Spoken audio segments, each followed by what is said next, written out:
갈라디아서 전번에는요 서론 부분을 하고 오늘은 1장 1절부터 5절까지 복음에 대한 바울의 사도적 권위에 대해서 함께 말씀을 나누도록 하겠습니다.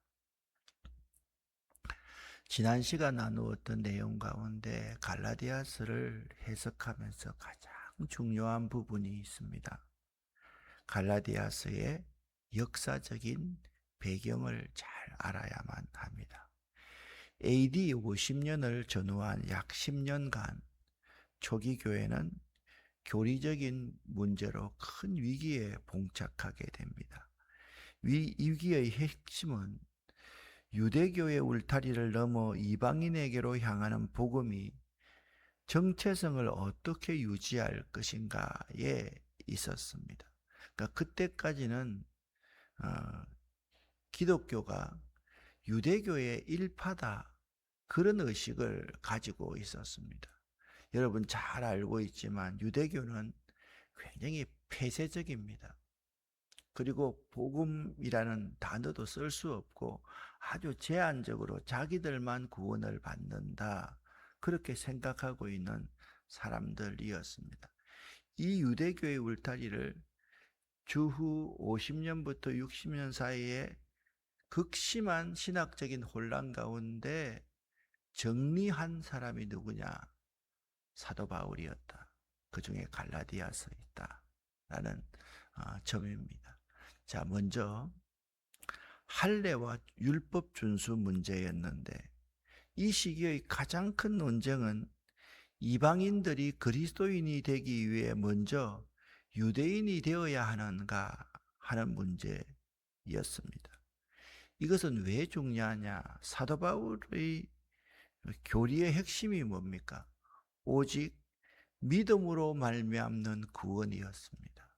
그런데 그것이 바로 행위에 들어가지 않습니까? 그래서 그리스도가 십자가에 죽으신 것이 이 할례를 받아들이고 유대인이 다시 되어야 하는가, 이 문제는 정말 거의 정면으로 배치되는 그러한 문제였기 때문입니다. 두 번째는 우리 개신교의 가장 큰 지도자였던 사도 베드로의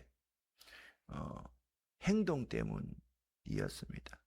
안디옥 교회에서 사도 베드로가 이방인들과 함께 식사를 하고 있을 때 예루살렘 교회에서 지도자들이 온다라고 하니까 베드로가 슬그머니 그 자리를 피해서 발을 빼버린 것입니다.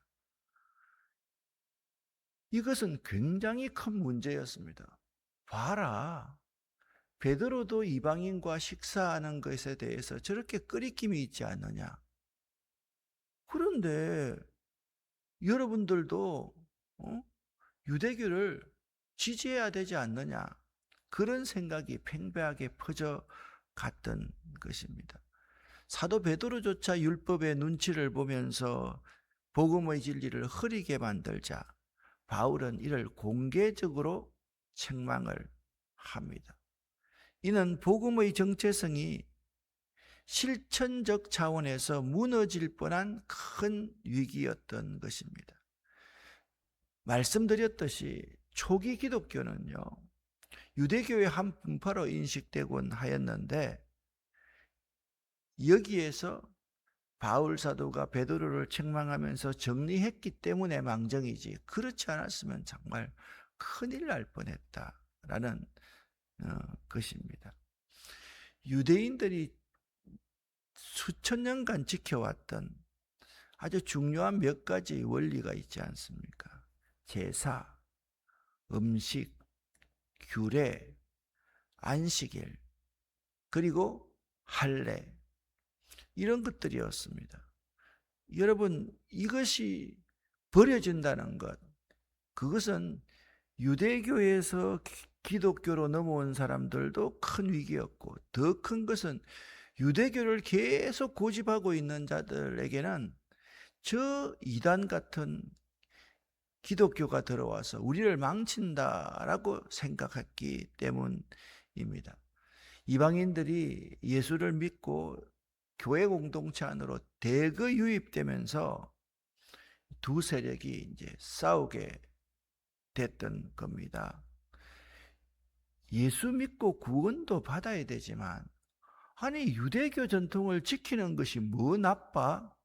그렇게 생각하는 사람과, 아니야, 그리스도 안에서의 진정한 자유를 누리려고 하면 행위는 1도 개입돼서는 안 돼.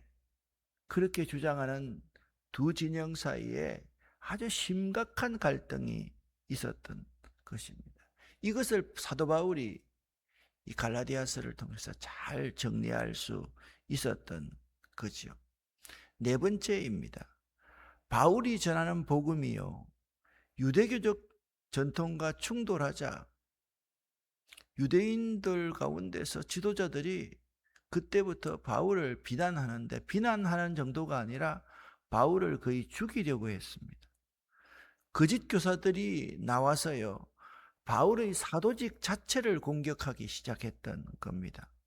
이것은 바울의 권위에 대한 심각한 도전이었습니다. 바울은 12제자가 아니지 않느냐, 사람에게서 권위를 받은 자이지 않느냐, 그러니까 저 사람은 돈도 받지 않고 사례금도 받지 않고 일하고 있고, 저 사람 꼴 한번 봐라, 저 사람 몸에 있는 병 한번 봐라, 어떻게 사도로서의 품위가 저 사람에게 있느냐, 그렇게 마구 공격했습니다.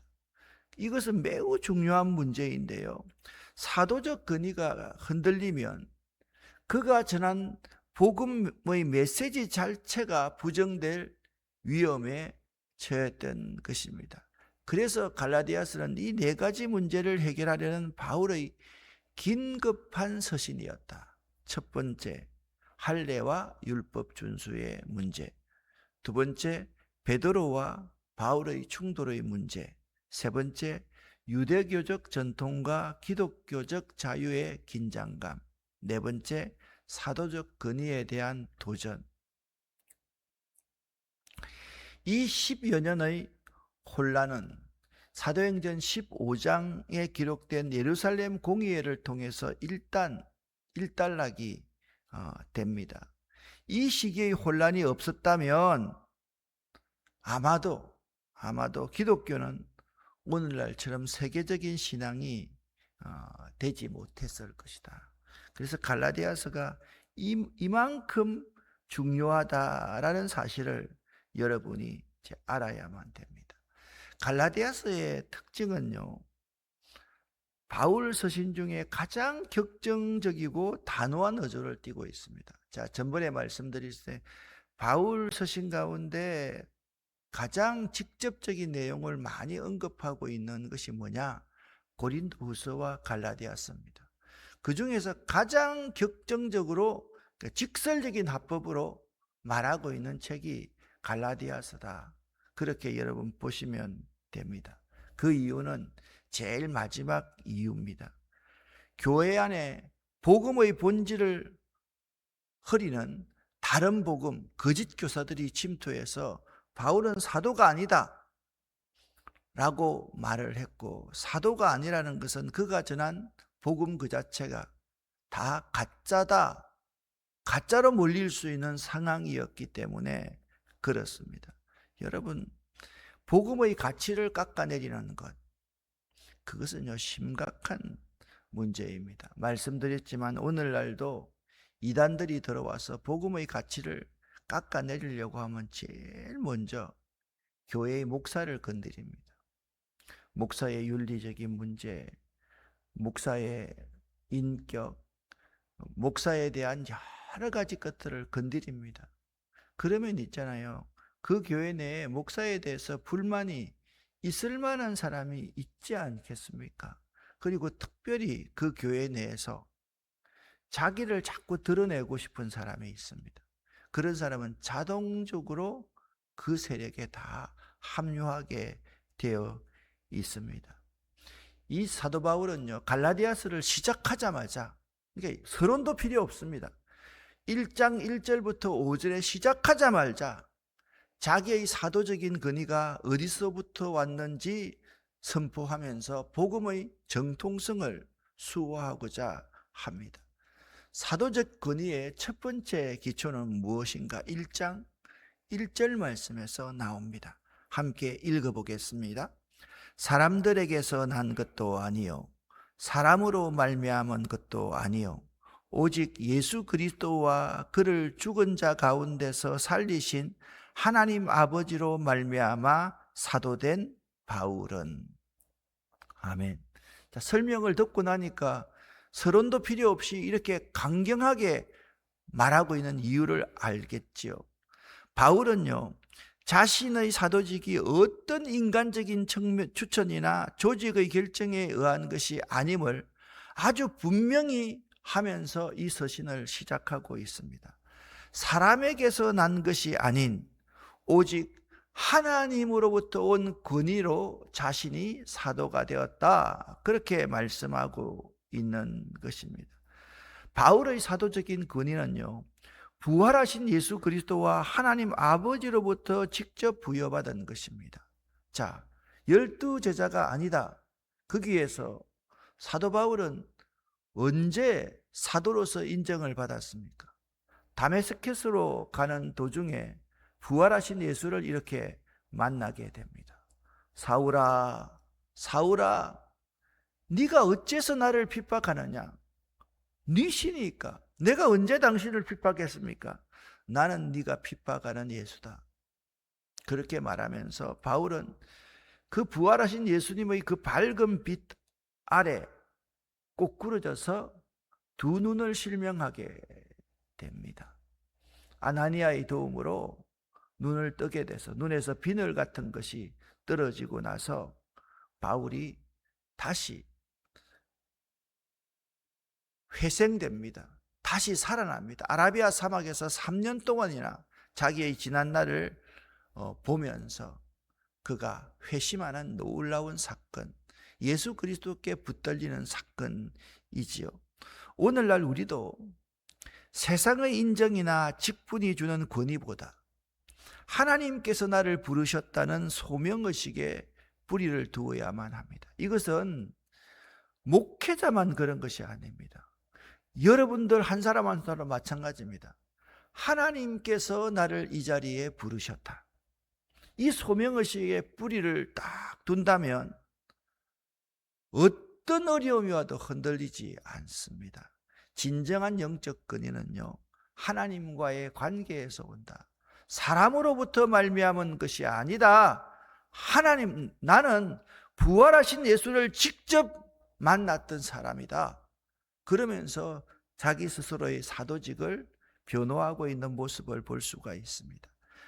대사 한 명이 어떤 나라에 파견을 받았을 때 그 대사의 말은 개인의 의견이 아닙니다.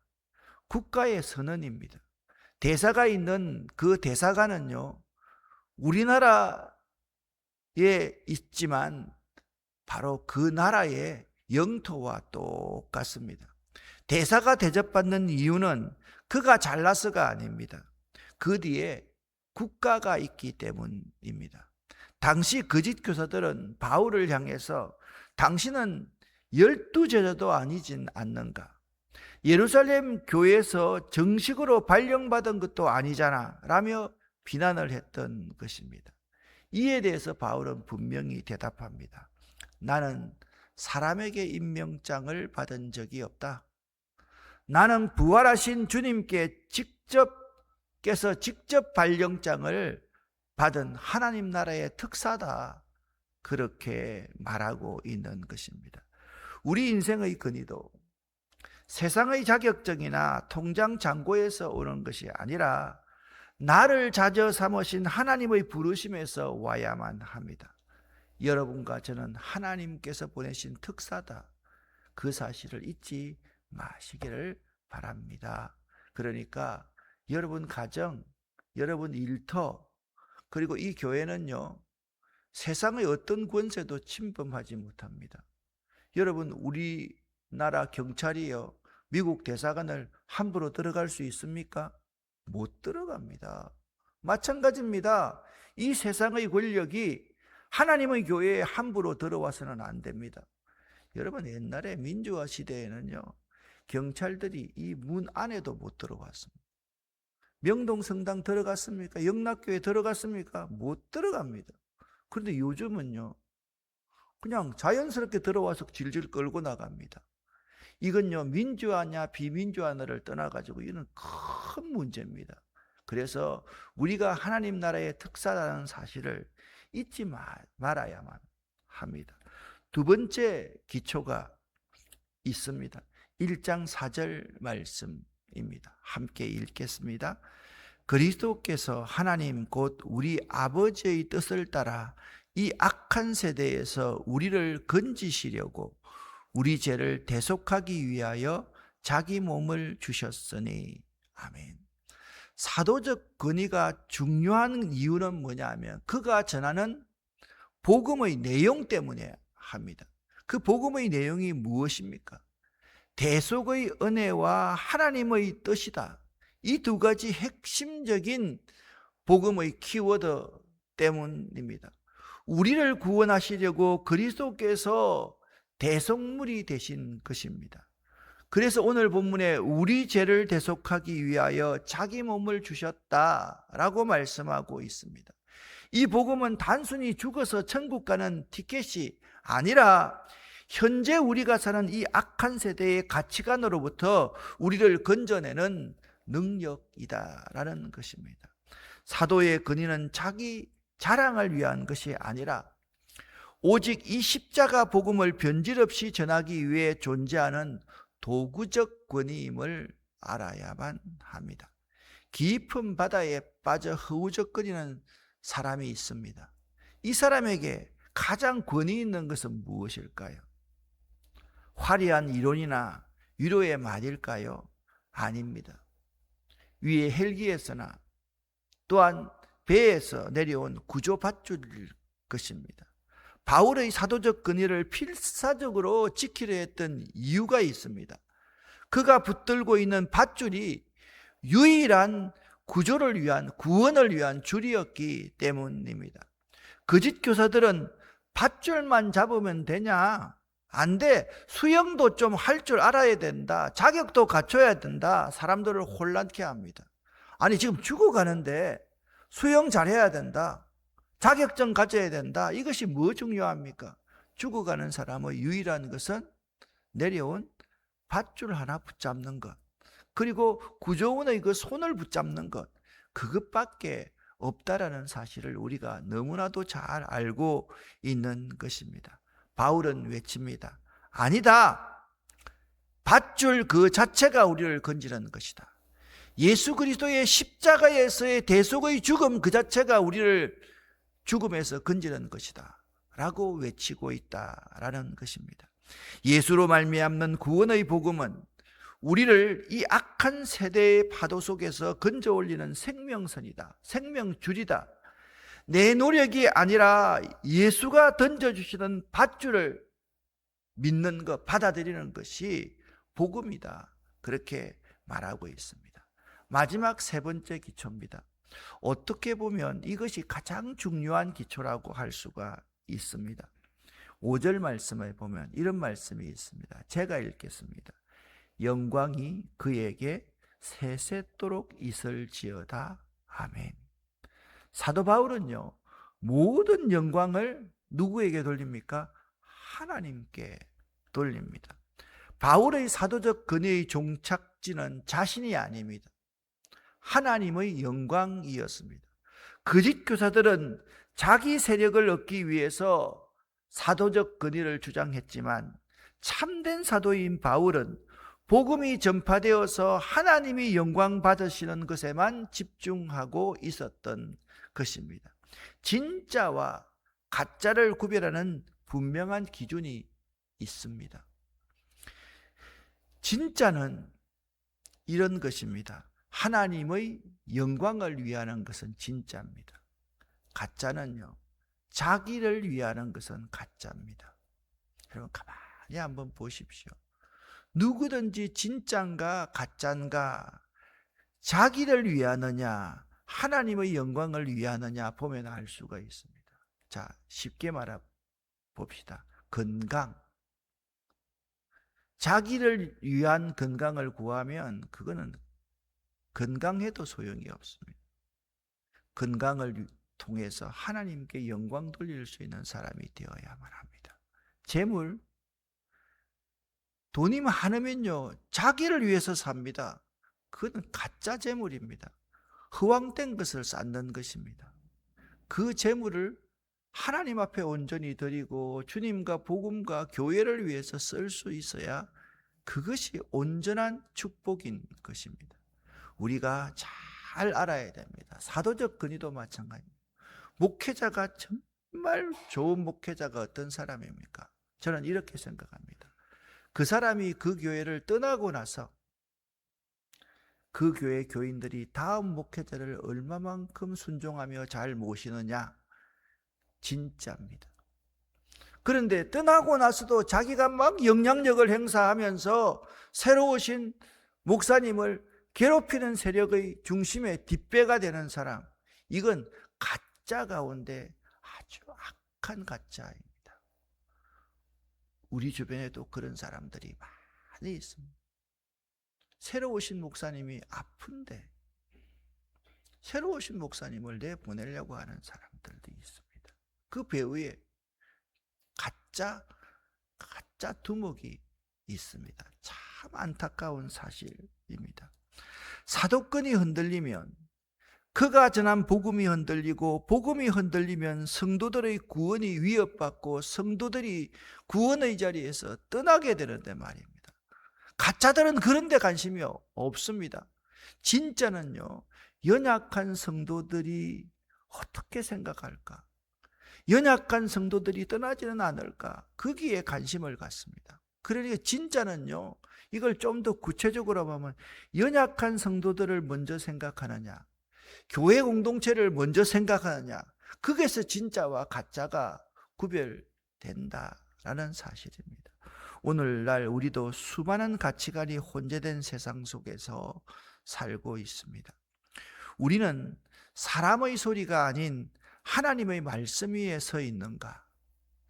나를 위해 자기 몸을 주신 예수 그리스도의 은혜를 삶의 중심에 두고 있는가? 이 두 가지를 한번 생각해 볼 수 있어야만 합니다. 사람의 비유를 맞추는 다른 복음이 아니라 하나님으로부터 온 참된 복음의 권위 앞에 순종하며 오직 하나님께만 영광 돌리는 삶을 사시기를 예수 이름으로 간절히 축원합니다. 여기서 끝내려고 하다가 한 가지 예만 더 드리고 싶었습니다. 천하의 명필이 쓴 글씨를 보고 어리석은 사람은 붓을 찬양합니다. 여러분, 명필이 적은 그 작품을 보고 붓을 찬양하는 사람이 어디 있습니까? 붓은 누굽니까? 사람입니다. 거짓 사도도 붙이고 바울도 붙입니다. 그 붓을 휘두른 그 장을 찬양해야 되지 않습니까? 하나님이 그 붓을 쥐고 있다면 하나님께 마땅히 영광을 올려야 마땅한데, 그 붓이 찬양을 받는다면 얼마나 바보 같은 짓이었습니까? 바울은 자신이 하나님의 손에 붙들린 붓이라는 사실을 잘 알았습니다. 거짓 사도들은 자기가 하나님처럼 행동했던 것입니다. 자기가 붓을 움직이는 거장처럼 행동하는 사람입니다. 사랑하는 아름다운 교회 성도 여러분, 여러분과 저도 내 힘을 과시하고 사람들로부터 인정과 박수받기를 원해서는 결코 안 됩니다. 진짜 권위는 모든 영광을 하나님께만 돌린다. 진짜는 자기를 드러내지 않고 자기를 보내신 분을 드러낸다. 꼭 진짜가 되시기를 예수 이름으로 간절히 축원합니다. 기도하겠습니다. 하나님 아버지, 감사합니다. 우리의 모든 권위가 사람으로부터 말미암지 않도록 도와주시고, 우리의 권위가 말씀의 권위일 수 있게 도와주시고, 우리의 권위가 하나님께만 영광 돌리는 근거, 이 세 가지를 잊어버리지 않도록 도와주시옵소서. 지금 청소년 교회가 수련회 중입니다. 하나님, 이제 오늘 저녁에 집회를 또 할 터인데 강력한 성령님의 임재가 있어서 그들을 온전히 변화시켜 주시옵소서. 하나님, 그들이 인생에서 사도 바울이 부활하신 예수님을 만났던 것처럼 오늘 저녁이, 오늘 하루의 모든 프로그램이 그러한 시간 될 수 있도록 도와주시옵소서. 우리도 인생 이 시기에서 예수 그리스도를 인격적으로 만나는 사람들 될 수 있도록 도와주시옵소서. 예수 그리스도 이름으로 축복하옵고 간절히 기도 올립니다. 아멘.